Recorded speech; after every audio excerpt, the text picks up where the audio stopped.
দর্শক, ট্রলাডুবির আরো খবর জানাতে নোয়াখালী থেকে যোগ দিয়েছেন সুমন ভৌমিক। সুমন, নিখোঁজদের আর কাউকে খুঁজে পাওয়া গেছে কিনা জানাবেন।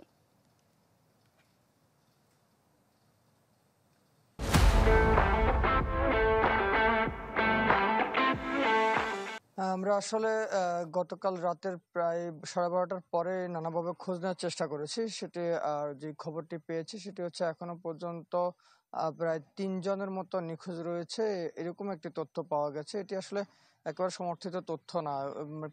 প্রশাসনের মধ্যে আসলে নানাজন নানাভাবে কথা বলছেন। একদিকে হচ্ছে থানা পুলিশ, অপরদিকে হচ্ছে কোস্টগার্ড এবং নৌ পুলিশ, ইউএনও, সবাই মানে এখনো পর্যন্ত নিশ্চিতভাবে তাদের কাছ থেকে কোনো তথ্য সঠিকভাবে পাওয়া যায় না, বা কোনো সংস্থা তাদের কাঁধে নিয়ে সেটিকে যে একটু দায় নিয়ে যে জানাবে, সেরকমটি আসলে এখনো পর্যন্ত জানানো হয়নি। আমরা আমাদের মতো করে খোঁজ খবর নেওয়ার চেষ্টা করেছি। তবে মৃতের সংখ্যা যেটি হয়েছে সেটি একটি পর্যন্ত রয়েছে, এতটুকু বলা চলে। এবং যে কয়েকজন নিখোঁজ রয়েছে তাদেরকে স্থানীয় জেলেদের মাধ্যমে এবং কোস্টগার্ড, নৌ পুলিশ নানাভাবে খোঁজ করার চেষ্টা করছে, এবং যে কোনোভাবে তারা উপরে উঠে গিয়ে নিজেদের বাড়িঘরে চলে গেছে কিনা সেটিও খোঁজ খবর নেওয়ার চেষ্টা করছে, কিংবা যদি নদীতে থাকেও সেটি কি তারা ভালো রয়েছে কিনা, বা অন্য কোনো নৌকায় তারা রয়েছে কিনা, কিংবা তাদের হতাহত যদি ঘটে থাকে সে বিষয়টিও খোঁজ খবর নেওয়ার চেষ্টা করছে। আমাদের সাথে এমনটি কথা হয়েছে এখানকার যিনি নৌ পুলিশ রয়েছে এবং থানা পুলিশ সহ কোস্টগার্ড যারা রয়েছে তারা আমাদেরকে জানিয়েছেন। তবে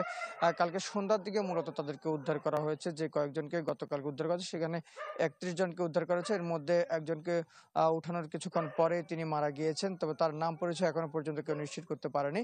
আর অন্যান্য যারা রয়েছে এর মধ্যে বেশ কয়েকজন নারী রয়েছে, তাদেরকে নোয়াখালী সদর হাসপাতালে ভর্তি করা হয়েছে এবং এনজিও কর্মী রয়েছে। সব মিলিয়ে যতটুকু লাস্ট খবর জানা গিয়েছে সেই অনুযায়ী আসলে এখনো পর্যন্ত ৩ থেকে ৪ জন নিখোঁজ রয়েছে এমনটি জানা গেছে। শারমিন।